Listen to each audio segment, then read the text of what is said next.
नमस्ते साथियों, कैसे हैं आप लोग। हमें उम्मीद है कि आप लोग स्वस्थ होंगे, मस्त होंगे।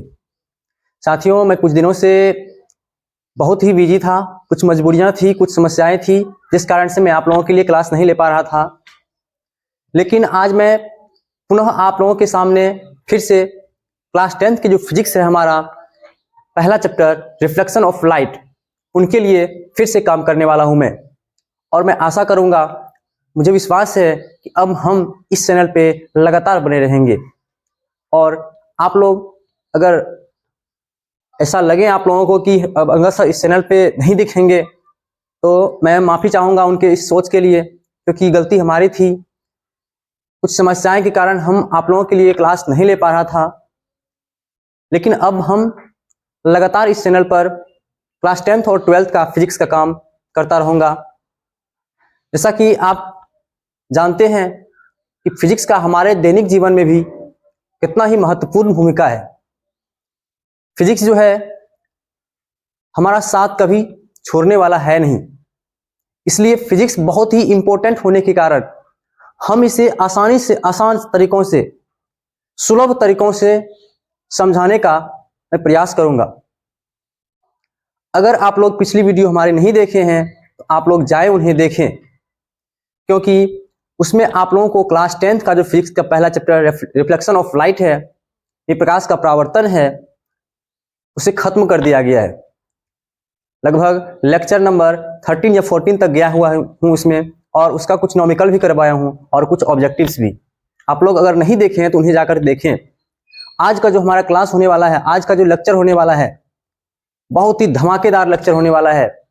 ऐसा लेक्चर जिसमें आप लोगों को क्लास 10th का फिजिक्स जो पहला पार्ट है रिफ्लेक्शन ऑफ लाइट, एक ही वीडियो में मैं पूरे चैप्टर का रिवीजन कर दूंगा। उसमें आप लोग बस ध्यान से देखिएगा, एक भी पॉइंट्स नहीं छूटेगा। बस एक वीडियो में मैं पूरे चैप्टर को खत्म कर दूंगा। जैसा कि आप लोग देख सकते हैं बोर्ड स्क्रीन पे लिख चुके हैं यहाँ पे कि class 10th physics reflection of light chapter 1 है। ये हमारा 1 चैप्टर का पार्ट 1 है, ये रिफ्लेक्शन ऑफ लाइट, निकी प्रकाश का परावर्तन। और आज हम करने वाले हैं इनका रिवीजन। तो दोस्तों, जैसा कि आप लोगों को पता होगा कि मैं आप लोगों के सामने, मैं अंगद सर, हमेशा फिजिक्स का काम करता हूँ इस चैनल पे और करता भी रहूँगा। हमारा चैनल BTC स्टडी है। अगर आप लोग इन्हें सब्सक्राइब नहीं किए हैं तो कृपया इन्हें सब्सक्राइब कर लें और इन्हें उन तक पहुँचाएँ, उन तक भेजें जिन्हें इसकी ज़रूरत है, जिन्हें लगता है कि फिजिक्स जो है रटने की नहीं, सीखने की चीज़ है, समझने की चीज़ है, उन तक इसे पहुँचाए। मैं मुफ्त में इस चैनल के माध्यम से आप लोगों को सदा पढ़ाता रहूँगा और मैं जल्द ही बहुत उत्तम से उत्तम व्यवस्था लेकर के इस चैनल पर बहुत जल्द दिखूंगा। कुछ प्रॉब्लम, कुछ परेशानी, कुछ मजबूरियां ऐसा है जिस कारण से मैं सारी व्यवस्थाओं के साथ आपके सामने नहीं आ पा रहा हूं। लेकिन मुझे उम्मीद है कि आप लोग गुस्सा नहीं करेंगे, आप लोग सहज दिल से सीखने का काम करेंगे और लिखने का भी काम करेंगे। तो चलिए, मैं आप लोगों का समय आज बर्बाद नहीं करूंगा। आज हम सीधे चलते हैं आज के इस रिवीजन की तरफ। रिफ्लेक्शन ऑफ लाइट का जो रिवीजन करना है, चलिए हम लोग सीधे चलते हैं अब वहीं। तो आइए देखते हैं हम लोग। सबसे पहले देखिए, इसमें प्रकाश के बारे में जानना बेहद जरूरी होता है कि प्रकाश है क्या, ये प्रकाश जो है क्या। सबसे पहले तो हम आपको बता दें कि प्रकाश जो है ये अदृश्य होता है। ये जो प्रकाश है ये अदृश्य है, इसे हम लोग नहीं देख सकते हैं। क्वेश्चन ये उठता है कि हम इसे क्यों नहीं देख सकते हैं। देखिए, आप लोगों को पता है जिसका प्रतिबिंब बनता है हम सिर्फ उसी को देख सकते हैं। तो प्रकाश का जो है प्रतिबिंब ही नहीं बनता है, इस कारण से इनको हम नहीं देख सकते हैं। इनको अनुभव सिर्फ कर सकते हैं कि प्रकाश है, इन्हें हम देख नहीं सकते। और प्रैक्टिकली रूप से हम समझ सकते हैं कि ये वास्तव में प्रकाश है। आप लोग क्लियर हो जाइए कि जिसका प्रतिबिंब ही नहीं बनता है उन्हें हम देख भी नहीं सकते हैं, और जिनका प्रतिबिंब बनता है उनको हम देख सकते हैं। जैसे कि हवा है, देखिए हवा का प्रतिबिंब नहीं बनता है, हवा का जो है प्रतिबिंब नहीं बनता है, इसलिए हम हवा को भी नहीं देख सकते हैं। उसके बाद देखिए, जो प्रकाश है ये विद्युत चुंबकीय तरंग है। प्रकाश जो है ये विद्युत चुंबकीय तरंग है, विद्युत चुंबकीय तरंग है। जी हाँ दोस्तों, ये जो प्रकाश है ये विद्युत चुंबकीय तरंग है। उसके बाद प्रकाश जो है हमेशा सीधी रेखा में गमन करती है। प्रकाश हमेशा सीधी रेखा में गमन करती है, आप लोगों को ध्यान रखना है। प्रकाश जो है हमेशा सीधी रेखा में गमन करती है। और ये जो है प्रकाश, ये ऊर्जा का एक रूप है। प्रकाश जो है ऊर्जा का भी एक रूप है, हमें ध्यान रखना है। प्रकाश ऊर्जा का एक रूप होता है। उसके बाद देखिए ये जो प्रकाश है इसका वैक्यूम में निर्वात में जो है इनका जो वेलोसिटी होता है, वेग होता है, वो होता है निर्वात में जो वेलोसिटी होता है इसका वो होता है 3 गुना 10 की पावर 8 मीटर पर सेकेंड। जी हाँ दोस्तों, 3 गुना 10 की पावर 8 मीटर पर सेकेंड होती है प्रकाश की चाल निर्वात में। आप लोगों को ध्यान रखना है। उसके बाद देखिए एक प्रकाश का विवर्तन होता है, शुरू में ही हमें इसे देखना पड़ता है। देखिए प्रकाश का जो विवर्तन है, प्रकाश का विवर्तन ध्यान से देखते चलिएगा। प्रकाश का विवर्तन, ये जो प्रकाश का विवर्तन है ये है क्या? देखिए जब प्रकाश की किरण आती है, जब प्रकाश की किरण आती है तो उसके गमन पथ पर कोई एक पिंड या फिर कोई एक कण आ जाती है, तो प्रकाश जो है वहां पे थोड़ा सा मुड़ जाती है। प्रकाश वहां आती है और थोड़ा सा ऐसे मुड़ जाती है, इधर से भी मुड़ जाती है, फिर आगे आके एक निकल जाती है। तो देखिए यहाँ प्रकाश जो आई और यहां से टकरा के थोड़ा सा मुड़ गई, तो प्रकाश के मुड़ने की घटना, प्रकाश के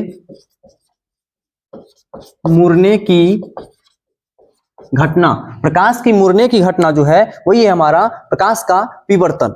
जी हाँ दोस्तों, प्रकाश का विवर्तन, प्रकाश के मुड़ने की घटना प्रकाश का विवर्तन कहलाता है। ऐसा 19वीं शताब्दी में जो है वैज्ञानिकों ने ऐसा प्रैक्टिकली रूप से पाया, इसलिए हम इसे प्रकाश का विवर्तन कहते हैं। ध्यान रखना है, शॉर्ट में ध्यान रखिए, प्रकाश के मुड़ने की घटना ही प्रकाश का विवर्तन कहलाता है।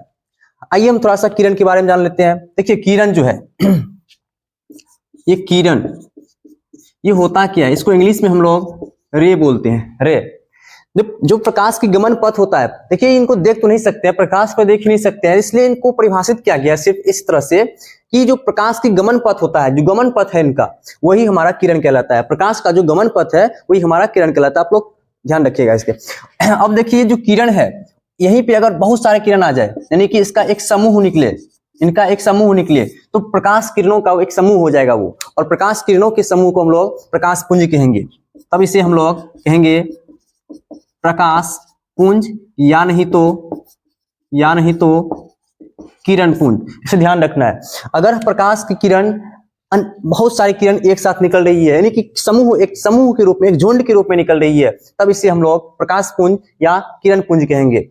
अब देखिए ये जो प्रकाश पुंज है, प्रकाश पुंज जो है इसको इंग्लिश में हम लोग बोलते हैं बीम ऑफ लाइट। प्रकाश पुंज को हम लोग इंग्लिश में बोलते हैं बीम ऑफ लाइट। ध्यान रखना है इसे, प्रकाश पुंज को ही हम लोग किरण पुंज भी बोलते हैं। अब देखिए ये बीम ऑफ लाइट जो है इनका 3 प्रकार है। There are 3 types of beam of light, यानी कि प्रकाश जो है, प्रकाश पुंज, ये 3 प्रकार के होते हैं। There are 3 types of beam of light. अब देखिए पहला जो होता है हमारा, पहला होता है पहला समानांतर प्रकाश पुंज या किरण पुंज। दूसरा होता है हमारा अभिसारी प्रकाश पुंज। तीसरा होता है हमारा अपसारी प्रकाश पुंज। ध्यान रखना है, इसलिए प्रकाश पुंज 3 प्रकार के होते हैं। पहला होता है हमारा समानांतर प्रकाश पुंज, दूसरा होता है अभिसारी प्रकाश पुंज, और तीसरा होता है अपसारिक प्रकाश पुंज। अब देखिए इनका परिभाषा में स्पष्ट करते हैं आप लोगों को। यदि प्रकाश की किरणें एक समानांतर रेखा के रूप में चलती है, इस प्रकार से समानांतर रेखा के रूप में चलती हुई प्रतीत होती है, तो ये समानांतर किरण पुंज है। सॉरी, माफी चाहूंगा, कुछ ज्यादा गर्मी के कारण थोड़ा सा क्लास डिस्टर्ब हो जाता है। तो चलिए चलते हैं। अगर प्रकाश की किरणें समानांतर रेखा में चलती हुई प्रतीत होती है तो इसे हम लोग समानांतर किरण पुंज कहते हैं। लेकिन एक बात और ध्यान रखना है, यदि प्रकाश की किरणें एक बिंदु से निकलकर अलग अलग दिशा में फैलती हुई प्रतीत होती है, अलग अलग दिशा में फैलती हुई प्रतीत होती है, तो वो है हमारा अपसारी किरण पुंज कहते हैं उसे। यानी कि किरणों के समूह अगर एक बिंदु से निकलकर अलग अलग दिशाओं में फैल जाती है, उसे हम अपसारी किरण पुंज कहेंगे। लेकिन अगर किरणों के समूह विभिन्न दिशाओं से आकर के किसी एक बिंदु पर आकर मिल रही है, तो इसे हम लोग बोलेंगे अभिसारी किरण पुंज। अभिसारी मतलब आना, अपसारी मतलब फैलना। बस इतना समझना है। अभिसारी मतलब एक बिंदु पर आकर के मिल जाती है, और अपसारी मतलब एक बिंदु से निकलकर विभिन्न दिशाओं में फैल जाती है। जी हाँ दोस्तों, यही था प्रकाश पुंज के 3 प्रकार, समानांतर प्रकाश पुंज, अभिसारी प्रकाश पुंज और अपसारी प्रकाश पुंज। अब देखिए इसके बारे में, इसके बाद हमें कुछ सब्सटेंस के बारे में जानना जरूरी होता है। सब्सटेंस के बारे में देखिए, बहुत सारे सब्सटेंस ऐसे प्रकाश में हमें देखना जरूरी है। इसे पहला आपको देखने को मिल जाएगा दीप्त पदार्थ, दीप्त पदार्थ, अदीप्त पदार्थ, पारदर्शी पदार्थ, पारदर्शी पदार्थ, पारभासी पदार्थ, एक छूट गया हमारा अपारदर्शी पदार्थ, अपारदर्शी पदार्थ। यहाँ दोस्तों ये पांचों के बारे में जानना बेहद ही जरूरी है। आप लोग ध्यान से देखें, हम आपको समझाते हैं। देखिए ये दीप्त पदार्थ है, ये जो है दीप्त पदार्थ है, ये होता क्या है? तो ऐसा पदार्थ, ऐसा पदार्थ जिसके पास अपना प्रकाश होता है, ऐसा पदार्थ जिनके पास अपना प्रकाश होता है, उसे हम लोग दीप्त पदार्थ कहते हैं। ऐसा पदार्थ जिनके पास अपना प्रकाश होता है वो दीप्त पदार्थ कहलाता है। जैसे कि सूर्य, इनके पास अपना प्रकाश है, तारे, इनके पास अपना प्रकाश है, तो ये सब जो है ये दीप्त पदार्थ के अंतर्गत आता है। लेकिन ये अदीप्त पदार्थ है, ये क्या होता है? तो ऐसा पदार्थ, ऐसा पदार्थ जिनके पास प्रकाश, अपना प्रकाश होता नहीं है या प्रकाश उत्सर्जित नहीं कर सकती है, उससे हम लोग अदीप्त पदार्थ कहते हैं। जैसे कि चंद्रमा, चंद्रमा के पास अपना प्रकाश नहीं है, वो सूर्य के प्रकाश से प्रकाशित होता है। मतलब सूर्य के प्रकाश, इसके आप लोगों को पता है कि चंद्रमा का सतह जो है वो चमकीला है। जैसे ही उस पे सूर्य का प्रकाश पड़ता है तो वो सूर्य के प्रकाश को रिफ्लेक्ट करके पृथ्वी तक भेज देता है। जैसे हमें लगता है, हम सबको लगता है यहाँ पे कि ये चंद्रमा से आ रही प्रकाश है, ये चंद्रमा का प्रकाश है। वास्तव में चंद्रमा का प्रकाश होता नहीं है, यानी कि सूर्य के जो किरण पड़ती है उनके सतह पर, तो वो चंद्रमा की सतह उन्हें रिफ्लेक्ट करके पृथ्वी और अन्य ग्रहों पर तक पहुंचा देता है उन्हें। तो हम लोग इस प्रकार से देख लेते हैं। तो मतलब रिफ्लेक्टेड किरण को तो हम नहीं बोल सकते हैं ना चंद्रमा का अपना प्रकाश है, नहीं बोल सकते हैं। तो वो भी हमारा अदीप्त पदार्थ के अंतर्गत आता है। उसके बाद हमारा एक है पारदर्शी पदार्थ, पारदर्शी पदार्थ। तो ये क्या होता है? देखिए, ऐसा पदार्थ, ऐसा सब्सटेंस जिसके अंदर प्रकाश आर पार निकल जाए, जिससे होकर प्रकाश आर पार निकल जाए, उसे हम लोग पारदर्शी पदार्थ कहते हैं। जी हाँ बच्चों, जिस पदार्थ से होकर प्रकाश आसानी से आर पार हो जाती है उन्हें पारदर्शी पदार्थ कहते हैं। और जिससे होकर प्रकाश बिल्कुल भी आर पार नहीं हो पाती है वो अपारदर्शी पदार्थ है। जिससे प्रकाश पार हो जाती है, बिल्कुल सही मात्रा में पार हो पाती है, वो पारदर्शी है। जिससे प्रकाश बिल्कुल भी पार नहीं पकड़ पाती है वो हमारा अपारदर्शी है। और जिनसे प्रकाश का कुछ अंशतः भाग निकल पाती है वो है हमारा पारभासी। जैसे कि देखिए हवा, हवा से प्रकाश डायरेक्टली निकल पाती है, इसलिए पारदर्शी के अंतर्गत आएगा। जल, जल भी पारदर्शी के अंतर्गत आएगा। लेकिन एक पत्थर हम ले लें, आप हमें जरा बताएं कि क्या पत्थर से प्रकाश आर पार निकल सकती है? तो ऐसा बिल्कुल भी संभव नहीं है, इसलिए वो हमारा अपारदर्शी पदार्थ हो जाएगा। जैसे कि एक दीवार, ये भी हमारा एक जो है अपारदर्शी पदार्थ हो जाएगा, क्योंकि दीवार से प्रकाश जो है कभी भी पार नहीं हो सकती है। उसके बाद देखिए कुछ ऐसे सब्सटेंस है जिनसे होकर प्रकाश का कुछ अंशतः भाग निकल पाती है, वो क्या है? जैसे कि तेल से भिगा देते हैं किसी कागज को और इसमें हम लाइट चलाते हैं, इधर से थोड़ा सा अंशतः मात्रा में जो है प्रकाश निकल जाती है, वो हमारा प्रभासी होगा, क्योंकि प्रकाश निकल जाती है लेकिन अंशतः भाग बहुत थोड़ी मात्रा में। उसके बाद एक हम बोल सकते हैं, हम लोग सारी बोल सकते हैं, उन्हें भी, उनसे भी प्रकाश जो है थोड़ा बहुत अंशतः मात्रा वो निकल पाती है, इसलिए वो भी पारभासी के अंतर्गत ही आएगा। तो हमें उम्मीद है कि आप लोग ये बातें समझ गए होंगे। हम आपको लेकर चलते हैं अब एक मोस्ट वीवीआई टॉपिक जो है हमारा प्रकाश का परावर्तन। अब हम लोग चलते हैं प्रकाश के परावर्तन की तरफ। प्रकाश का परावर्तन, रिफ्लेक्शन ऑफ लाइट।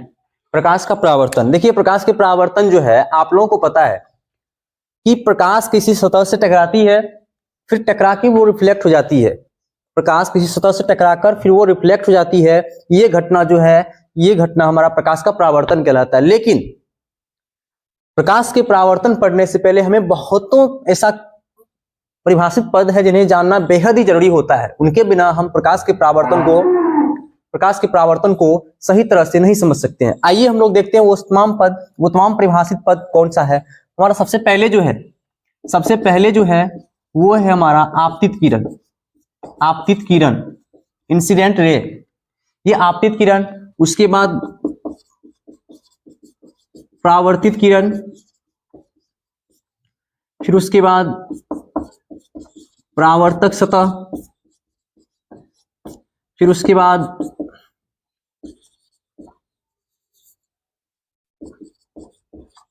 आपतन बिंदु, फिर है हमारा अभिलंब, फिर है उसके बाद आपतन कोण,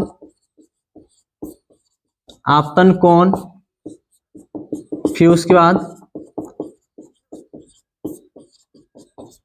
परावर्तन कोण। तो आइए धीरे धीरे हमें इन तमाम परिभाषित पद को देखते हैं। ध्यान से देखिएगा आप लोग। देखिए सबसे पहले हम एक सतह बना लेंगे, परावर्तक सतह, कुछ इस प्रकार से, और इसके एक भाग को हम रजतित कर देंगे, इस प्रकार से कर दिए रजतित हम।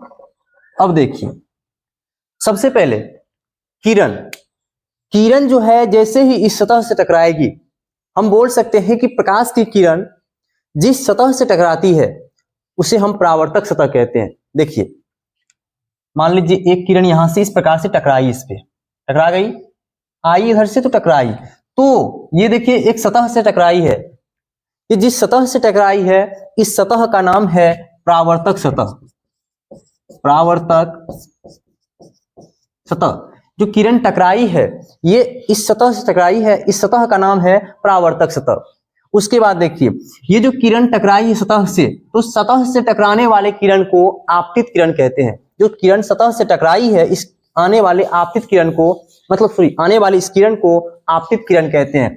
इसे हम लोग आपतित किरण कहेंगे, आपतित किरण। उसके बाद सतह से टकराकर वापस लौटने वाले किरण को परावर्तित किरण कहते हैं। तो आई है, टकराई है, तो इसके बाद जो है ये रिफ्लेक्ट भी होगा, कुछ इस प्रकार से रिफ्लेक्ट हो गया, मतलब निकल गया, तो इस किरण का नाम होता है परावर्तित किरण। इस किरण का नाम है परावर्तित किरण। अब देखिए उसके बाद ये जो है आपतित किरण सतह के एक बिंदु से टकराई है, देख सकते हैं यहाँ पे एक बिंदु है हमारा। जो आपतित किरण सतह के जिस बिंदु से टकराई है इस बिंदु को हम लोग बोलते हैं अभिलंब, इसी बिंदु को बोलते हैं अभिलंब। उसके बाद ये जो अभिलंब नहीं बोलते इसको, आपतन बिंदु बोलते हैं, इसे हम लोग आपतन बिंदु बोलते हैं। और आपतन बिंदु पर जो लंब डालेंगे कुछ इस प्रकार से, इस लंब का नाम होता है हमारा अभिलंब। आपतन बिंदु पर डाला गया लंब जो होता है वो होता है हमारा अभिलंब। उसके बाद देखिए यहाँ पे आपतित किरण और अभिलंब के बीच एक कोण बन रहा है, यहाँ पे बन रहा है, आपतित किरण और अभिलंब के बीच एक कोण बन रहा है। उसके बाद देखिए परावर्तित किरण और अभिलंब के बीच भी एक कोण बन रहा है। तो जरा बताइए आप लोग इस कोण का नाम क्या होगा? आपतित किरण और अभिलंब के बीच जो कोण बना है ये कोण, और परावर्तित किरण और अभिलंब के बीच बना है ये कोण। इस कोण का नाम क्या होगा? हमें जल्दी से बताएं कमेंट करके आप लोग। तो देखिए हम आप लोगों को बताते हैं ये है क्या। देखिए ये आपतित किरण और ये अभिलंब, इनके बीच जो कोण बना है इसे हम लोग बोलते हैं आपतन कोण। आपतित किरण के कारण आपतन कोण बनता है और परावर्तित किरण के कारण परावर्तन कोण बनता है। तो ये हो गया हमारा परावर्तन कोण। जी हाँ दोस्तों, ये हो गया हमारा परावर्तन कोण। आप लोगों को बस ये ध्यान रखना है कि आपतित किरण के कारण अगर कोण बन रहा है तो वो आपतन कोण है हमारा, और परावर्तित किरण के कारण कोण बन रहा है तो वो परावर्तन कोण है हमारा। उसके बाद देखिए ये जो आपतन कोण है इसे हम लोग डिनोट करते हैं एंगल आई से, सूचित करते हैं एंगल आई से, और जो ये हमारा परावर्तन कोण है इसे हम लोग सूचित करते हैं एंगल आर से। आप लोगों को ध्यान रखना है, इसे आपतन कोण को एंगल आई से और परावर्तन कोण को एंगल आर से डिनोट करते हैं। तो आप लोग समझ गए होंगे ये बातें। अगर ये बातें समझ गए होंगे तो अब आप लोगों को प्रकाश के परावर्तन में कोई भी दिक्कतें नहीं आएंगी, बस आप लोग ध्यान से सुनिएगा। तो हम बताते क्या है कि प्रकाश किरण एक माध्यम, देखिए एक दिशा से आ रही है, इस दिशा से आ रही है, टकरा गई सतह से, फिर टकरा के देखिए इसी दिशा में वापस लौट गई है। तो ये जो टकरा रही है फिर लौट रही है, टकरा रही है फिर लौट रही है, ये जो घटना है जो घटित हो रहा है, इस घटना को ही हम लोग बोलते हैं प्रकाश का परावर्तन।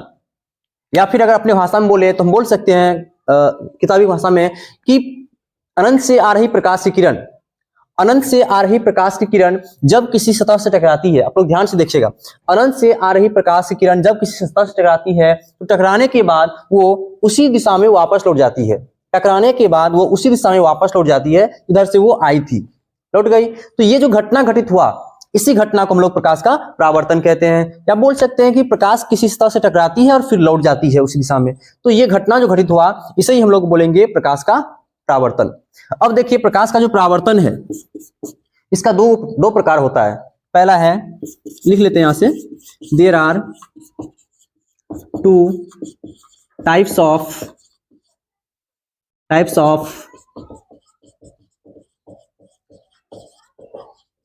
Reflection of light. There are two types of reflection of light. पहला है हमारा नियमित प्रकाश का परावर्तन और दूसरा है हमारा अनियमित प्रकाश का परावर्तन। जी हाँ दोस्तों, regular reflection of light and irregular reflection of light, इसे हिंदी में ही लिख देते हैं यहाँ पे। नियमित प्रकाश का परावर्तन, दूसरा है हमारा अनियमित प्रकाश का परावर्तन। आप लोग ध्यान देंगे इसे, ये जो प्रकाश का परावर्तन है इनका दो प्रकार होता है, एक होता है नियमित प्रकाश का परावर्तन और दूसरा जो होता है वो होता है हमारा अनियमित प्रकाश का परावर्तन। अब देखिए दोनों होता क्या है, आप लोग ध्यान समझिएगा, बहुत आसान तरीके से बताते हैं आप लोगों को। देखिए नियमित के लिए आप लोगों को एक चीज याद रखना है, समतल सतह। हाँ, नियमित के लिए याद रखना है समतल सतह और अनियमित के लिए याद रखना है आप लोगों को रुखरा सतह या उबर खाबर सतह। जी हाँ दोस्तों, आप लोगों को नियमित में समतल सतह याद रखना है और अनियमित में रुखरा सतह या फिर उबर खाबर सतह याद रखना है। चलिए हम आप लोगों को बताते हैं यह है क्या। देखिए जब प्रकाश की किरण किसी समतल सतह से टकराएगी, यदि प्रकाश की किरण किसी समतल सतह से टकराएगी और नियमित रूप से लौट जाएगी वापस, मतलब प्रकाश का परावर्तन घटना ही घटित होगा। बस यहाँ पे चेंज क्या है कि प्रकाश जो टकराएगी वो एक समतल सतह से, लेकिन और वहां जो घटना घटित हुआ वो हमारा कहलाएगा नियमित प्रकाश का परावर्तन। ये प्रकाश का परावर्तन ही है, बस सतह चेंज है। नियमित प्रकाश के परावर्तन घटना होगा समतल सतह से और अनियमित प्रकाश का परावर्तन घटना होगा रुखरा सतह से, या जिसको उबड़ खाबड़ सतह बोलते हैं। परिभाषा कैसे बनाए हम, तो हम बोल सकते हैं यदि प्रकाश की किरण किसी समतल सतह से टकराकर नियमित रूप से, नियमित परावर्तन है तो नियमित रूप से वापस लौट जाती है, उसे प्रकाश का परावर्तन नियमित प्रकाश का परावर्तन कहते हैं, नियमित रूप से। उसके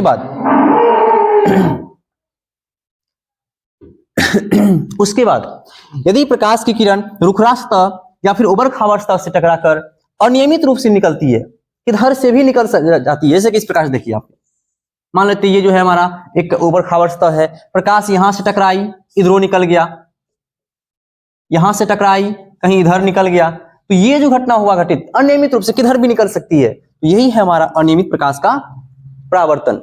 अब देखिए इसके बाद इसका दो रूल भी होता है,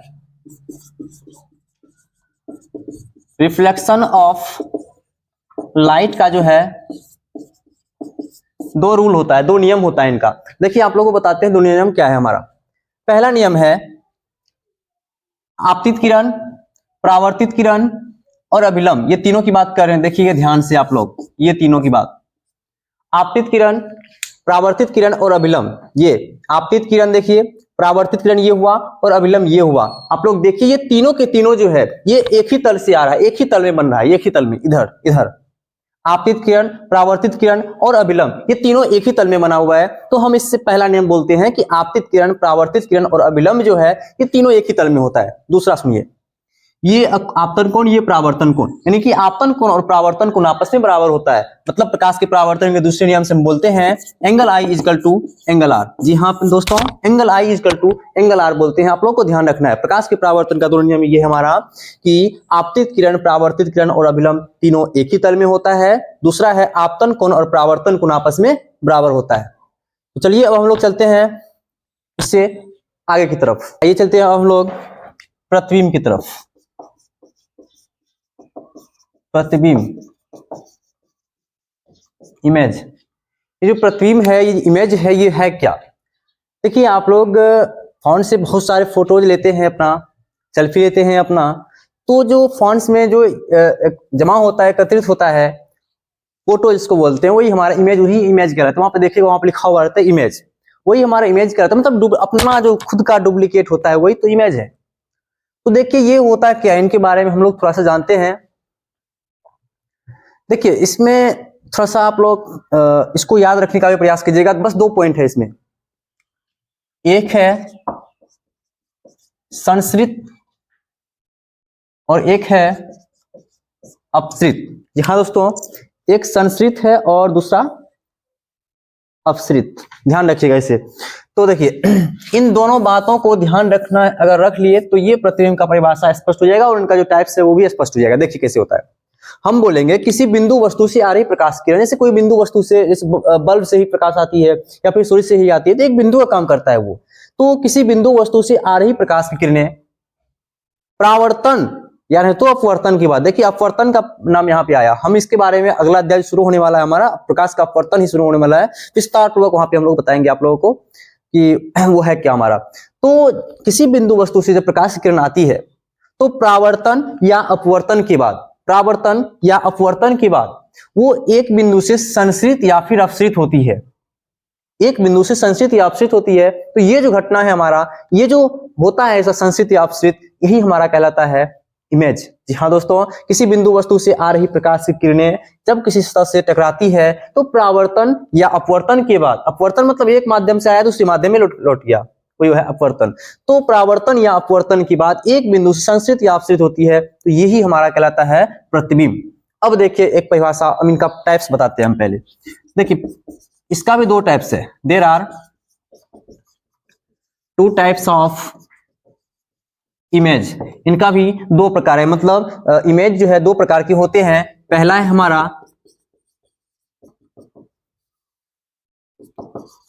रियल इमेज, दूसरा है वर्चुअल इमेज। एक है रियल इमेज और दूसरा है हमारा वर्चुअल इमेज। ये रियल इमेज मतलब हुआ हमारा वास्तविक प्रतिबिंब। इसका मतलब क्या हुआ, वास्तविक प्रतिबिंब, वास्तविक प्रतिबिंब। और ये हुआ हमारा काल्पनिक प्रतिबिंब, इसी को हम लोग बोलते हैं आभासी। काल्पनिक या आभासी दोनों एक ही होता है, आप लोग ध्यान देंगे। रियल इमेज और वर्चुअल इमेज ये क्या होता है, आप लोग ध्यान से देखिए क्या कहता है इसमें। यदि फिर से वही परिभाषा बनेगा मेरा, किसी बिंदु वस्तु से आ रही प्रकाश की किरणें, किसी बिंदु वस्तु से आ रही प्रकाश की किरणें परावर्तन या अपवर्तन के बाद, सतह से टकराने के बाद जो परावर्तन या अपवर्तन होगा, उसके बाद अगर वो एक बिंदु पर संश्रित हुआ है, अगर एक बिंदु पर संश्रित हुआ तो उसे हम लोग रियल इमेज कहेंगे। लेकिन अगर सब कुछ वही, अगर वहां पे अपसृत हो गया, अपसृत हुआ, तो वो हमारा काल्पनिक या आभासी प्रतिबिंब कहलाएगा। आप लोगों को ध्यान रखना है, किसी बिंदु वस्तु से जो प्रकाश किरण आती है तो परावर्तन या अपवर्तन के बाद एक बिंदु पर अगर अपसृत हुआ तो वो काल्पनिक प्रतिबिंब कहलाएगा। देखिए इनके बारे में हम लोग थोड़ा सा डिफरेंस जान लेते हैं कि वास्तविक प्रतिबिंब और काल्पनिक प्रतिबिंब दोनों में, क्योंकि एग्जाम में कई बार पूछा गया है और पूछा जाने की संभावना बहुत बनी रहती है इसका। देखिए हम शॉर्ट में ही बताएंगे आप लोगों को, आप लोग विस्तार पूर्वक लिख लेंगे इसे, समझ लेंगे इसे। देखिए वास्तविक प्रतिबिंब जो है ये हमेशा उल्टा बनता है, आप लोगों को ध्यान रखना है। वास्तविक प्रतिबिंब जो है हमेशा हमेशा उल्टा बनेगा, और ये काल्पनिक प्रतिबिंब जो है, काल्पनिक वाला, ये काल्पनिक वाला, ये हमेशा हमेशा सीधा बनेगा। उसके बाद ये जो है इसको हम लोग पर्दे पर प्राप्त कर सकते हैं, पर्दा पर प्राप्त कर सकते हैं इसको। लेकिन ये जो काल्पनिक प्रतिबिंब है इसे पर्दे पर प्राप्त नहीं कर सकते हैं। वास्तविक प्रतिबिंब को पर्दे पर प्राप्त किया जा सकता है और इन्हें प्राप्त नहीं किया जा सकता है। ये प्रतिबिंब जो है ये दर्पण के सामने बनता है, दर्पण के सामने बनता है, और ये दर्पण के पीछे बनता है। आप लोगों को ध्यान रखना है कि वास्तविक प्रतिबिंब जो है दर्पण के सामने बनता है और ये दर्पण के पीछे बनता है। उसके बाद ये जो वास्तविक प्रतिबिंब है ये वास्तविक कटान से बनता है, और काल्पनिक प्रतिबिंब जो है ये काल्पनिक कटान से बनता है।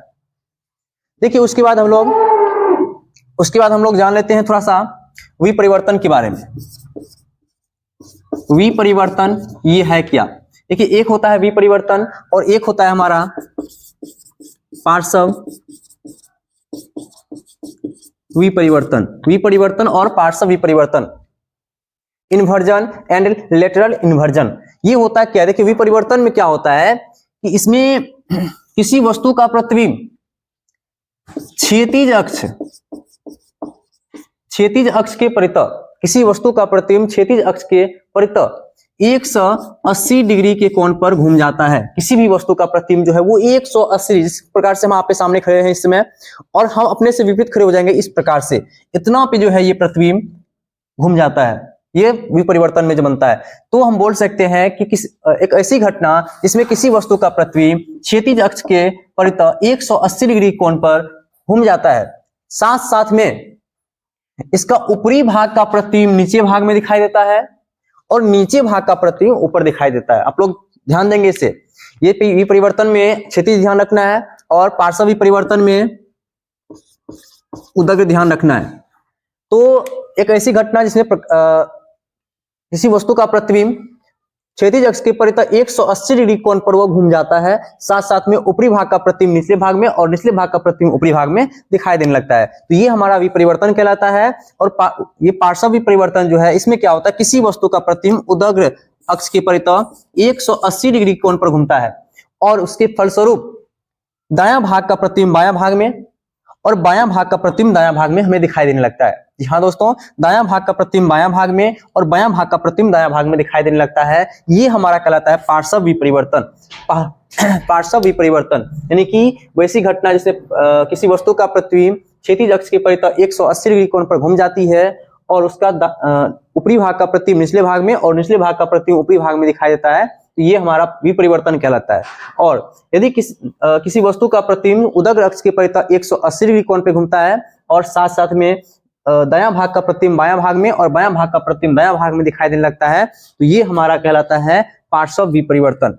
तो चलिए अब हम लोग चलते हैं नेक्स्ट क्वेश्चन की तरफ। हम लोग चलते हैं दर्पण। दर्पण के बारे में जानते हैं। दर्पण जो है ये मिरर, बहुत ही इंपॉर्टेंट है, ध्यान रखिएगा इसे, काम इन्हीं का काम है इस चैप्टर में खास करके। ये दर्पण है, ये है क्या, तो हम बोलेंगे वह परावर्तक सतह या वह चिकनी और चमकीली सतह जो नियमित रूप से प्रकाश को परावर्तित करने का काम करती है और साथ साथ में इनका जो एक सतह होता है वो रजतित होता है। जैसे कि मिरर आप लोगों के आईना जानते होंगे, आप लोगों के घर में होता है, उसमें देखिएगा पीछे से कवर लगा हुआ रहता है, मतलब रंगा हुआ भाग रहता है उस मिरर दर्पण के पीछे में, यानी आईना के पीछे में, और आगे से समतल भाग होता है।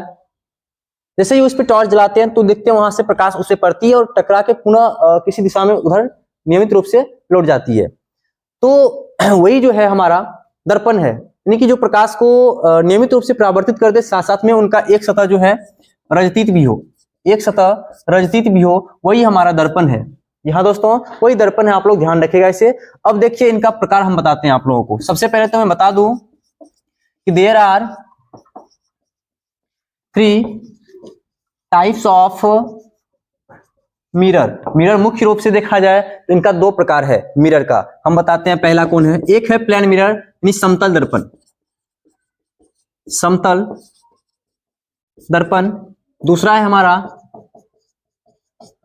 हमारा गोलीय दर्पण। तीसरा है हमारा परवलयिक दर्पण। जी हाँ दोस्तों, परवलयिक दर्पण। आप लोग इसे ध्यान देंगे, एक है हमारा प्लेन मिरर, एक है स्फेरिकल मिरर और एक है पैराबोलिक मिरर। तो ये जो है समतल दर्पण, ये आप लोगों को पता होगा कि जिस दर्पण का परावर्तक सतह समतल होता है उसे हम लोग समतल दर्पण कहते हैं।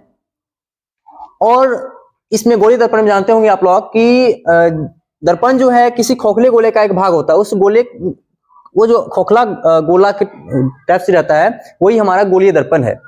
और एक परवलयिक है। परवलयिक में साफ साफ समझ लीजिए कि इसमें जो है दर्पण पूर्ण रूप से गोलीय नहीं होता है, पूर्ण रूप से गोलीय नहीं होता है, वो हमारा है परवलयिक दर्पण। अब देखिए ये जो स्फेरिकल है, गोलीय दर्पण है, इनका भी 2 टाइप्स है, इनका भी 2 टाइप से महत्वपूर्ण है, इन्हें ध्यान देंगे आप लोग। एक है हमारा उत्तल दर्पण और दूसरा है हमारा अवतल दर्पण। कॉनकेव मिरर, कॉनकेव मिरर, और एक है हमारा कॉन्वेक्स मिरर, कॉनकेव मिरर और कॉन्वेक्स मिरर। देखिए ये उत्तल दर्पण और अवतल दर्पण ये है क्या? तो देखिए अवतल दर्पण, उत्तल दर्पण जो है हम बोलेंगे कि एक ऐसा दर्पण जिसका परावर्तक सतह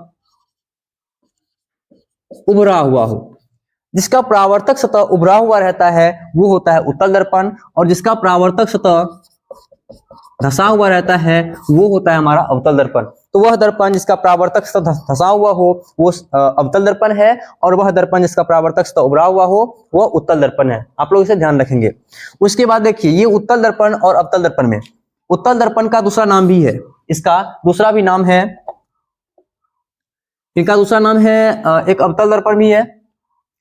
तो इसका दूसरा नाम हो गया हमारा अवतल दर्पण का अभिसारी दर्पण, और उत्तल दर्पण का दूसरा नाम हो गया अपसारी दर्पण, अभिसारी दर्पण और अपसारी दर्पण। देखिए जैसे लेंस में हम लोग पढ़ते हैं उत्तल लेंस को और अवतल लेंस को, वहां पे दो नाम से, जैसे कि अवतल लेंस को वहां पे हम लोग पढ़ते हैं क्या, अपसारी लेंस, और उत्तल लेंस को वहां पे हम लोग पढ़ते हैं अभिसारी लेंस। लेकिन उसका अपोजिट होता है यहाँ पे, उत्तल दर्पण यहाँ पे अपसारी होता है और अवतल दर्पण यहाँ पे अभिसारी होता है। क्योंकि देखिए अवतल दर्पण अभिसारी दर्पण क्यों कहलाता है हम बताते हैं आप लोगों को। क्वेश्चन बहुत इंपॉर्टेंट है यहाँ पे कि अवतल दर्पण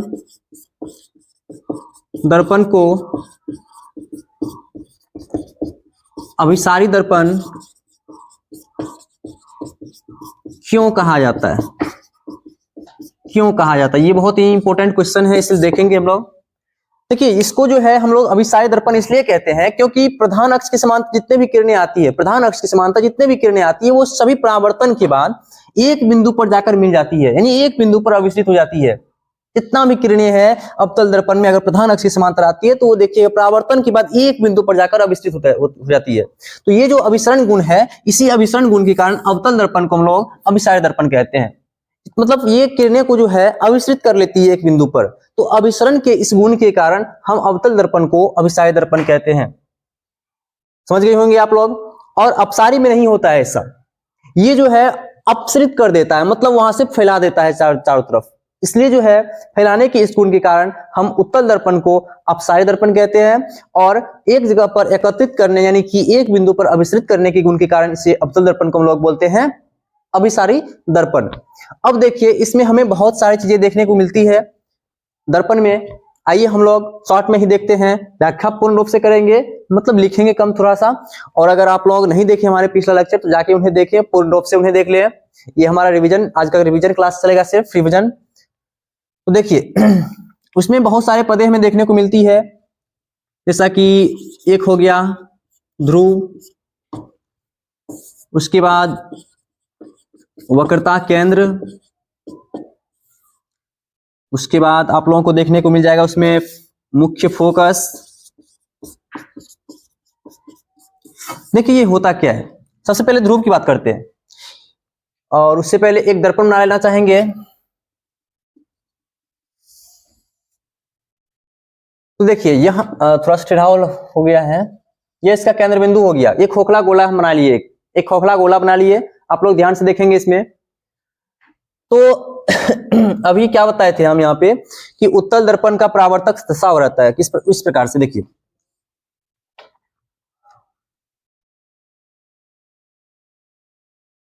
नहीं उभरा हुआ रहता है। तो और ये जो अवतल दर्पण है इसका परावर्तक सतह धसा हुआ रहता है। देखिए इसका परावर्तक सतह देखिए किस प्रकार से धसा हुआ है, और इसका परावर्तक सतह देखिए किस प्रकार से उभरा हुआ है। तो यहाँ पे देखिए, यहाँ पे भी ऐसे हम समझ सकते हैं, लेकिन यहाँ पे हम समझने वाले हैं ये ध्रुव। तो देखिए ध्रुव होता क्या है, ये ध्रुव जो है ये होता क्या है, हम कोई दर्पण बना लिए, हम एक अवतल दर्पण ही बना लिए, एक प्रधान अक्ष हो गया जिसको प्रिंसिपल एक्सिस बोलते हैं। देखिए ये जो गोलीय दर्पण होता है इनका जो ज्यामितीय केंद्र होता है, वो ज्यामितीय केंद्र, इसको हम लोग ध्रुव कहते हैं, ध्रुव, पॉल, जिसको इंग्लिश में पॉल बोलते हैं। और ध्रुव को जो है हम लोग शॉर्ट में बोलते हैं पी, मतलब ध्रुव को हम पी से डिनोट करते हैं।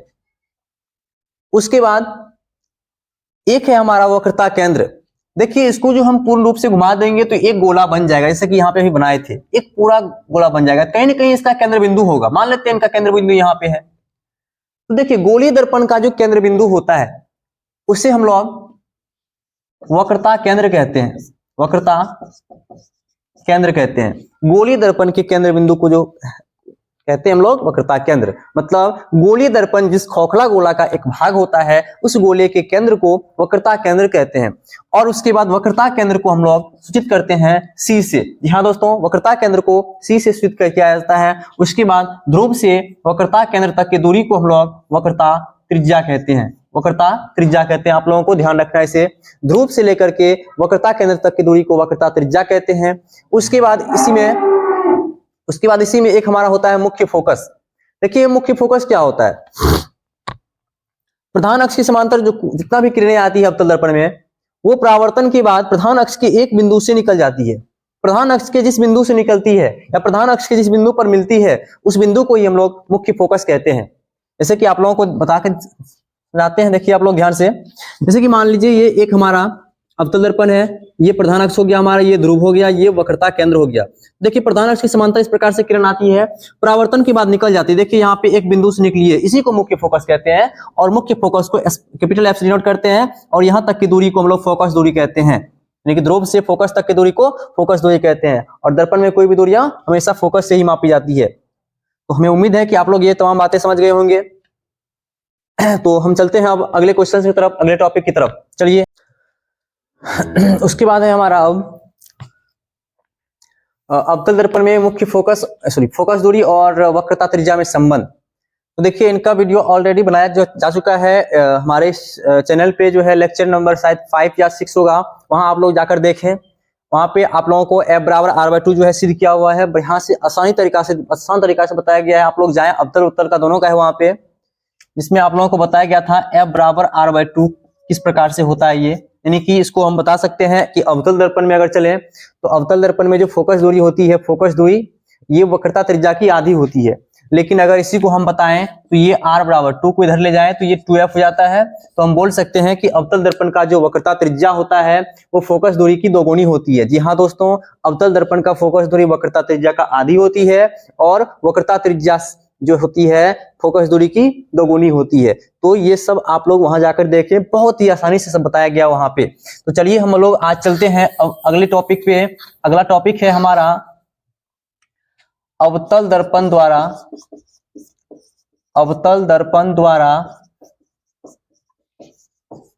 प्रतिबिंब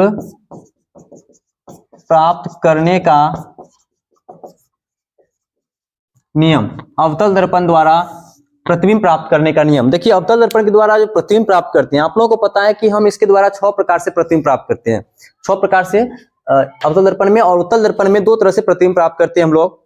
वो चीजें आज हम लोग देखेंगे इसमें, जो कि काफी इंपॉर्टेंट है। बहुत सारे एग्जाम में यहाँ से क्वेश्चन आता है, जैसे Bihar polytechnic paramedical ITI entrance exam जो होता है वहां भी क्वेश्चन आता है। और बोर्ड में फिक्स है, यहाँ से हर बार क्वेश्चन आएगा, हर बार आएगा यहाँ से, चाहे वो ऑब्जेक्टिव में दे दे या फिर सब्जेक्टिव में कभी चित्रित करने के लिए कह दे वो।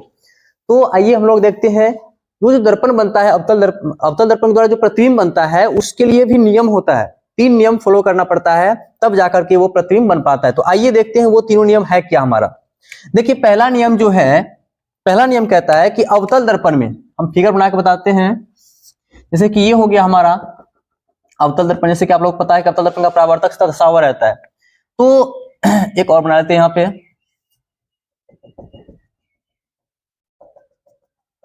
ये हो गया, और एक इधर से बना लेते हैं ये। तो देखिए इससे ये प्रधान अक्ष हो गया हमारा, ये भी प्रधान अक्ष और ये भी प्रधान अक्ष हो गया। ये ज्यामितीय केंद्र को ध्रुव कहेंगे, इसको भी ध्रुव कहेंगे, इनको भी ध्रुव कहेंगे। उसके बाद ये हो गया हमारा वक्रता केंद्र, जो दर्पण जिस खोखले गोले का भाग होता है उस गोले केंद्र को वक्रता केंद्र कहते हैं, वो हो गया। ये भी वक्रता केंद्र हो गया और ये भी वक्रता केंद्र हो गया। उसके बाद इसका नियम देखते हैं हम लोग क्या कहता है। सबसे पहला नियम कहता है, यदि प्रकाश की किरणें अवतल दर्पण में, यदि प्रकाश की किरणें प्रधान अक्ष के समांतर जाती है, प्रधान अक्ष के समांतर टकराती है, तो रिफ्लेक्टेड किरण जो है वो प्रधान अक्ष के एक बिंदु से निकल जाती है। तो उस बिंदु का नाम मुख्य फोकस, जैसा कि आप लोगों को हम बताए हैं। तो पहला नियम यही था कि प्रधान अक्ष के समांतर अगर किरण जाएगी तो वो मुख्य फोकस से होकर निकल जाएगी। ये पहला नियम है। दूसरा नियम कहता है हमारा, यदि प्रकाश की किरणें मुख्य फोकस से होकर के टकराई है दर्पण से, तो रिफ्लेक्टेड किरण जो है प्रधान अक्ष के समांतर होकर के निकल जाएगी। जी हाँ दोस्तों, अगर फोकस से होकर गई तो प्रधान अक्ष के समांतर हो जाएगा, और यदि प्रधान अक्ष के समांतर तो फोकस से निकल जाएगी। एक दूसरे का उल्टा हमें देखने को मिल रहा है यहाँ पे। अब वहां पे देखिए, यदि प्रकाश की किरणें वक्रता केंद्र से होकर दर्पण से टकराई है तो रिफ्लेक्टेड किरण इसी पथ पर रिटर्न हो जाएगी। आप लोगों को ध्यान रखना है ये बात है। वक्रता केंद्र से गई तो इसी पथ पर ये पुनः वापस लौट जाएगी। तो उसके बाद देखिए आप लोग, ये तीसरा नियम था हमारा। अब देखिए इसमें जो है हम लोग जो प्रतिबिंब प्राप्त करते हैं वो 6 तरह से प्राप्त करते हैं। आइए हम उन 6 तरह से प्रतिबिंब को आसानी से बहुत ही ट्रिक के माध्यम से इसे समझने का प्रयास करते हैं। उससे पहले इसे क्लीन कर लेते ताकि हमें समझने में बहुत ही आसानी हो। आइए इन्हें देखते हैं आगे। तो आप देख सकते हैं आपकी बोर्ड स्क्रीन पे आ चुका है किस प्रकार ये formation of different types of image by concave mirror. मतलब हम कॉनकेव मिरर के द्वारा जो है प्रतिबिंब प्राप्त करने वाले हैं। अब जो प्रतिबिंब का निर्माण होगा इस कॉनकेव मिरर में किस प्रकार से होगा, वस्तु को कहाँ रखें, फिर प्रतिबिंब कहाँ बनेगा, उन तमाम बातों की जानकारी आज हम आप लोगों को इस टॉपिक में देंगे। आइए देखते हैं हम लोग पहला क्या है हमारा। देखिए इसका जो है चित्रित तौर पे जो बताया गया है वो आप लोग जाकर के देख सकते हैं। पिछली वीडियोज में आप लोगों को सिखाने का काम यहाँ पे किया जाएगा। चित्र आप लोग पिछले लेक्चर में जाकर के देखिए, वहां पे बहुत ही आसानी से बहुत ही अच्छी तरह से सटीक जानकारी और सटीक चित्र दिया गया है, वहां पे बताया गया। वहां पे आप लोग जाएं उन्हें देखें। अभी यहाँ पे आप लोगों को ट्रिक के माध्यम से बस इतना रटा दूंगा, इतना समझा दूंगा कि वस्तु को कहाँ रखते हैं तो प्रतिबिंब कहाँ बनता है। अलग अलग स्थितियों में वस्तु को रखने से अलग अलग स्थितियों में प्रतिबिंब बनता है, उन्हें बताना है आज। तो आइए देखते हैं। देखिए सबसे पहले वस्तु को हम रखेंगे अनंत पर। तो वस्तु को जो अनंत पर रखते हैं तो इसका जो प्रतिबिंब बनता है वो बनता है फोकस पर।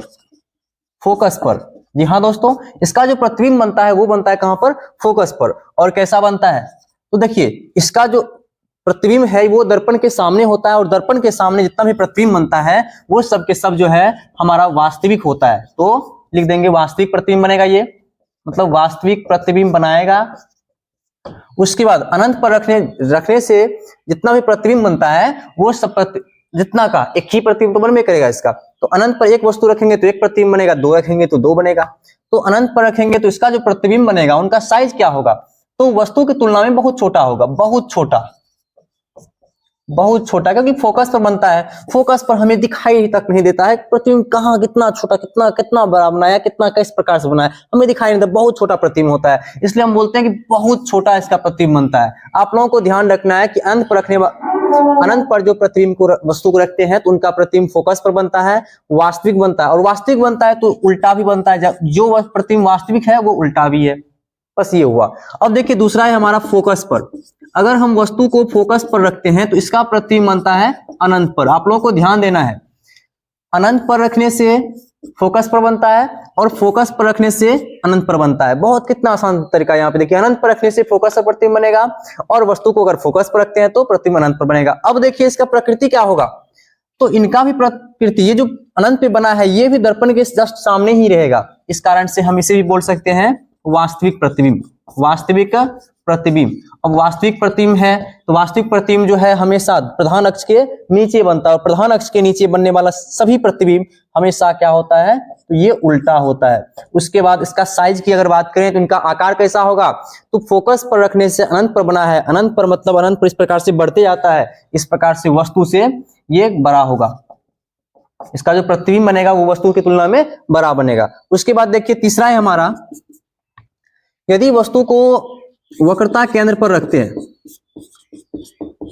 यदि वस्तु को वक्रता केंद्र पर रखते हैं तो इसका प्रतिबिंब कहां बनेगा। अब देखिए वक्रता केंद्र पर जो रखते हैं वस्तु को, इनका प्रतिबिंब वक्रता केंद्र पर ही बनता है, वक्रता केंद्र पर ही बनता है। आप लोगों को ध्यान रखना है ये बातें कि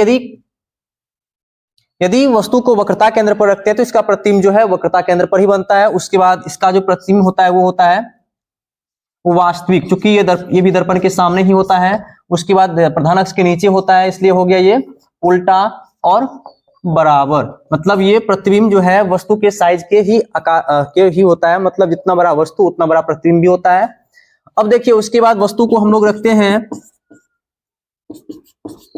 वक्रता केंद्र और अनंत के बीच। अगर वक्रता केंद्र और अनंत के बीच वस्तु को हम रखते हैं तो इसका प्रतिबिंब जो है, देखिए वक्रता केंद्र नहीं बदलेगा, शॉर्ट में लिखते हैं वक्रता केंद्र को सी से डिनोट करते हैं, तो इसका प्रतिबिंब वक्रता केंद्र अनंत के है तो फोकस, देख सकते हैं यहाँ पे अनंत के है तो फोकस, तो यहाँ पे हम बोल देंगे फोकस। तो इनका प्रतिबिंब जो है वक्रता केंद्र और फोकस के बीच बनता है। वक्रता केंद्र अनंत के बीच रखे तो वक्रता केंद्र और फोकस के बीच बना। उसके बाद एक और देखिए, फिर बताते हैं प्रकृति। एक है हमारा वक्रता केंद्र और फोकस। जी हाँ दोस्तों, वक्रता केंद्र और फोकस। अब देखिए दोनों एक दूसरे का अपोजिट है। वक्रता केंद्र बोले तो वक्रता केंद्र नहीं बदलेगा, अनंत बोलेंगे तो फोकस। वक्रता केंद्र बोलेंगे तो नहीं बदलेगा ये, और फोकस बोलेंगे तो ये बदलेगा जरूर, ये हो जाएगा अनंत। तो ये दोनों जो है, ये दोनों के दोनों जो है दर्पण के सामने ही बनता है। तो दर्पण के सामने जो बनता है तो इसलिए ये भी होता है हमारा वास्तविक। लेकिन अनंत की बात कर दिया, अनंत जैसे ही बात करेंगे देख लीजिए छोटा, तो ये हो जाएगा प्रतिबिंब छोटा और उल्टा हो जाएगा, उल्टा, क्योंकि दर्पण के सामने ये भी बनता है और प्रधान अक्ष के नीचे बनता है।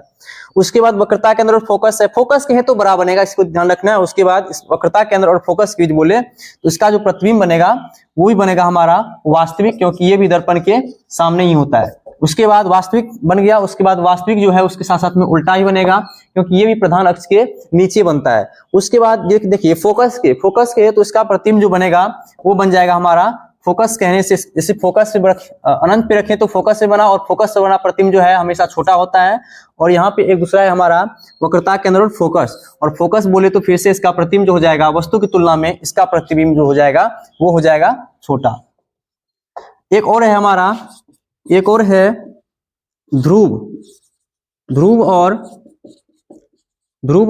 अनंत के बीच। यदि अवतल दर्पण में वस्तु को ध्रुव और अनंत के बीच रखते हैं तो इसका प्रतिबिंब जो बनता है इनका जो प्रतिबिंब बनता है वो बनता है ध्रुव कहे तो ये भी नहीं बदलेगा, ध्रुव और अनंत कहे तो फोकस, ध्रुव और फोकस के बीच इसका प्रतिबिंब बनता है। लेकिन यहाँ से खास बात यह है कि इनका जो प्रतिबिंब बनता है ये दर्पण के पीछे बनता है, और अभी जितना देखिए पांचों के पांचों ये सभी प्रतिबिंब दर्पण के सामने बना था और साथ साथ में प्रधान अक्ष के नीचे बना था। प्रधान अक्ष के नीचे बना तो सब उल्टा हुआ, और उसके बाद दर्पण के सामने बना, इसलिए सबके सब हमारा वास्तविक था। लेकिन एक वस्तु है जहां रखे हम ध्रुव और अनंत के बीच, तो ध्रुव कहने से ये नहीं बदलेगा, लेकिन अनंत कहने से ये फोकस पर हो जाएगा। तो ध्रुव और अनंत के बीच रखे वस्तु का प्रतिबिंब जो है हमेशा ध्रुव और फोकस के बीच ही बनता है, लेकिन पीछे बनने के कारण ये प्रतिबिंब जो है ये होता है हमारा काल्पनिक होता है। और आप लोगों को पता है काल्पनिक प्रतिबिंब जो है, हम अभी जस्ट बताए थे इससे कुछ देर पहले कि जो काल्पनिक प्रतिबिंब है ये हमेशा ये सीधा बनता है। तो इसका एक और प्रकृति हो जाएगा हमारा सीधा। लेकिन एक और है यहाँ पे कि इसका साइज कैसा होगा। देखिए दर्पण के पीछे बनता है और वस्तु की तुलना में ये बड़ा बनता है, इसलिए हम इसको बोल सकते हैं जो प्रतिबिंब है ये हमारा बड़ा बनेगा। हमें उम्मीद है कि आप लोग ये बातें समझ गए होंगे। अब देखिए इसमें ये 6 बस इतना ही 6 ही था। अवतल दर्पण में 6 तरह से ही प्रतिबिंब बनता है जो आपके बोर्ड स्क्रीन पर दिख रहा है इस समय।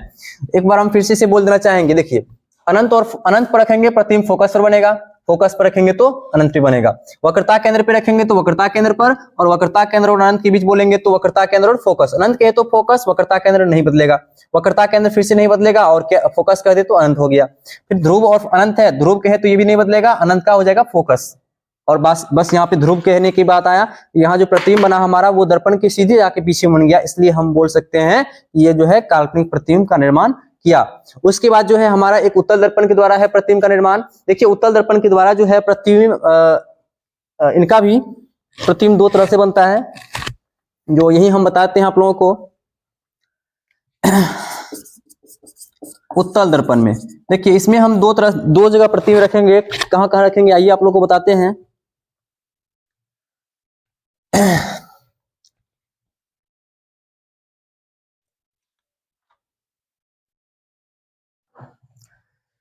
देखिए सबसे पहले हम वस्तु को जो रखेंगे वो रखेंगे हम इस उत्तल दर्पण में अनंत के बीच, अनंत पर।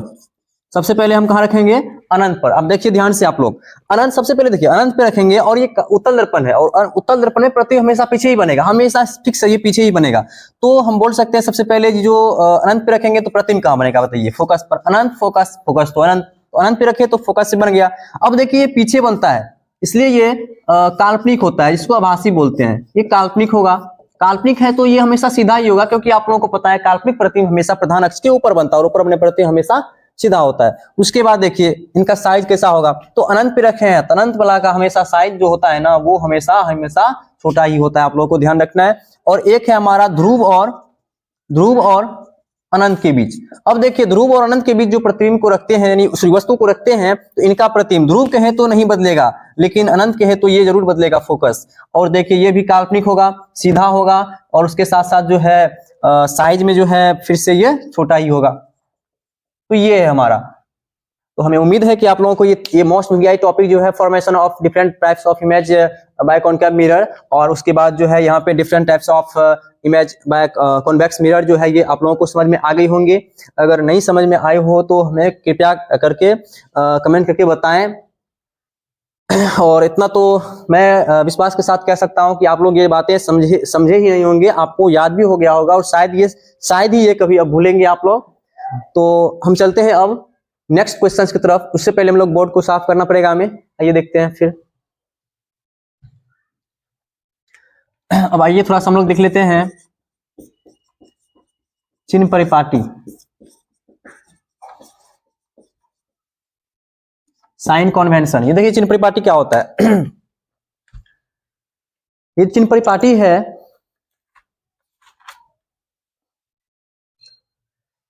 देखिए कभी गोलीय दर्पण में होता क्या है कि कभी वस्तु का प्रतिबिंब दर्पण के सामने बनता है और कभी वस्तु का जो प्रतिबिंब होता है वो दर्पण के पीछे बनता है। तो इस स्थिति को स्पष्ट करने के लिए एक परिपाटी अपनाया गया जो है चिन्ह परिपाटी, साइन कन्वेंशन। इसे ध्यान रखना है कि गोलीय दर्पण में वस्तु का प्रतिबिंब कभी दर्पण के सामने तो कभी दर्पण के पीछे बनता है, जैसा कि अभी बताया आप लोगों को। तो गोलीय दर्पण में वस्तु का प्रतिबिंब कभी दर्पण के सामने तो कभी दर्पण के पीछे बनता है। तो इन दोनों स्थितियों को स्पष्ट करने के लिए जिस परिपाटी का उपयोग करते हैं वही हमारा चिन्ह परिपाटी कहलाता है। और देखिए ये चिन्ह परिपाटी में होता क्या है कि आपतित किरण की दिशा में जो मापी गई दूरियां होती है, आपतित किरण की दिशा में मापी गई दूरियां जो है, आपतित किरण की दिशा में मापी गई दूरियां जितना होता है वो होता है धनात्मक, ध्यान रखिएगा। उसके बाद इसके विपरीत दिशा में मापी गई दूरी, आपतित किरण के विपरीत दिशा में मापी गई दूरियां हमेशा ऋणात्मक होती है। क्या होती है? हमेशा ऋणात्मक होती है। उसके बाद एक और है, प्रधान अक्ष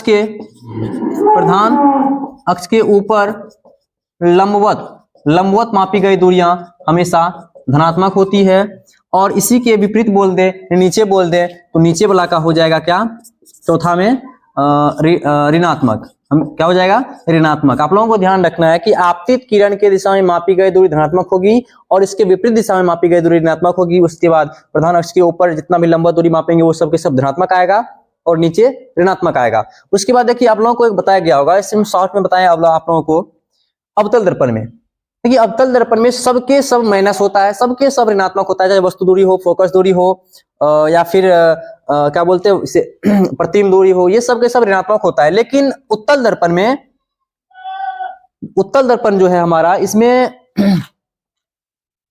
सिर्फ वस्तु दूरी माइनस में हो जाता है, लेकिन उसके बाद जितना के जितना होता है सबके सब हमारा प्लस में ही रहता है। इसे आप लोग ध्यान रखेंगे। देखिए इसके बाद हमारा आता है नेक्स्ट क्वेश्चन, नेक्स्ट टॉपिक जो है हमारा वो है अनुबद्ध फोकस।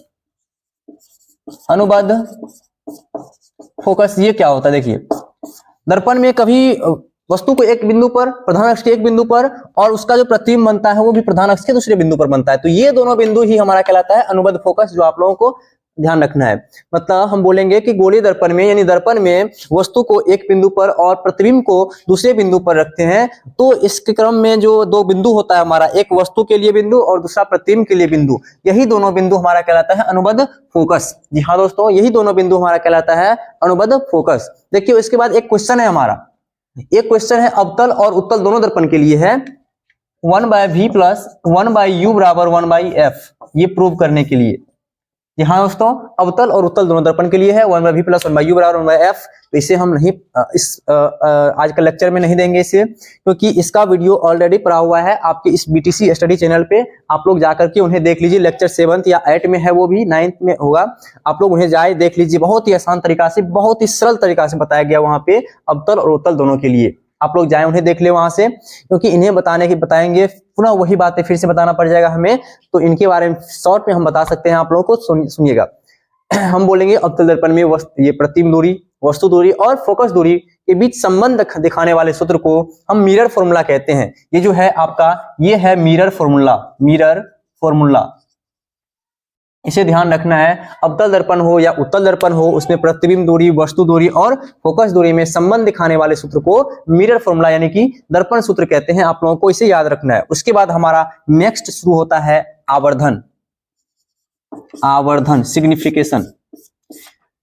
इसे ध्यान रखना, इनको भी ध्यान रखना बेहद ही आवश्यक है। आइए देखते हैं ये होता क्या है। देखिए आवर्धन जो है, ये प्रतिबिंब की ऊंचाई और वस्तु की ऊंचाई के रेशियो को, प्रतिबिंब की ऊंचाई और वस्तु की ऊंचाई के रेशियो को आवर्धन कहते हैं। यानी कि m बराबर हम लोग पढ़ते हैं h2/h1। इसे ध्यान रखना है। यानी कि प्रतिबिंब h2 को बोलेंगे प्रतिबिंब की ऊंचाई और h1 को, सॉरी यहाँ पे h1 होगा, h1 को बोलेंगे वस्तु की ऊंचाई। और इसका एक फॉर्मूला होता है हमारा m = -v/u। क्योंकि कभी कभी होता है क्या है कि प्रतिबिंब और वस्तु की ऊंचाई नहीं दिया हुआ रहता है, तो उस समय हम लगाते हैं कि वस्तु दूरी और प्रतिबिंब दूरी और वस्तु दूरी के रेशियो को हम लोग आवर्धन कहते हैं। इसे ध्यान रखिएगा आप लोग। उसके बाद देखिए आवर्धन में बहुत सारे टॉपिक्स है ऐसा जिससे हम लोग को पढ़ना जरूरी होता है। तो इसमें हम कुछ टॉपिक बता देना चाहेंगे। देखिए आवर्धन में क्या होता है, वास्तविक प्रतिबिंब का जो आवर्धन होता है वो हमेशा, एक मिनट,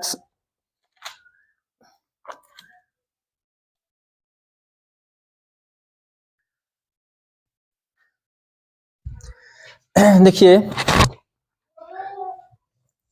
काल्पनिक प्रतिबिंब की बात पहले बताते हैं आप लोगों को, जैसा कि अभी बताए थे, और एक है वास्तविक। देखिए काल्पनिक प्रतिबिंब जो है ना, ये हमेशा दर्पण के सामने नहीं, पीछे बनता है, लेकिन वो प्रधान अक्ष के ऊपर बनता है। प्रधान अक्ष के ऊपर बनने के कारण इसका जो प्रतिबिंब ऊंचाई होता है वो होता है हमारा धनात्मक। लेकिन वास्तविक प्रतिबिंब जो है दर्पण के सामने तो बनता ही है, लेकिन प्रधान अक्ष के नीचे बनता है, तो इसका जो ऊंचाई होता है, प्रतिबिंब ऊंचाई, वो होता है हमारा ऋणात्मक। इसे आप लोग ध्यान रखेंगे। उसके बाद देखिए इसमें मोस्ट वीवीआई और भी बातें हैं, जैसा कि हम बोल सकते हैं आप लोगों को कि उत्तल दर्पण का आवर्धन धनात्मक होता है और अवतल दर्पण का आवर्धन ऋणात्मक होता है, ये भी बोल सकते हैं।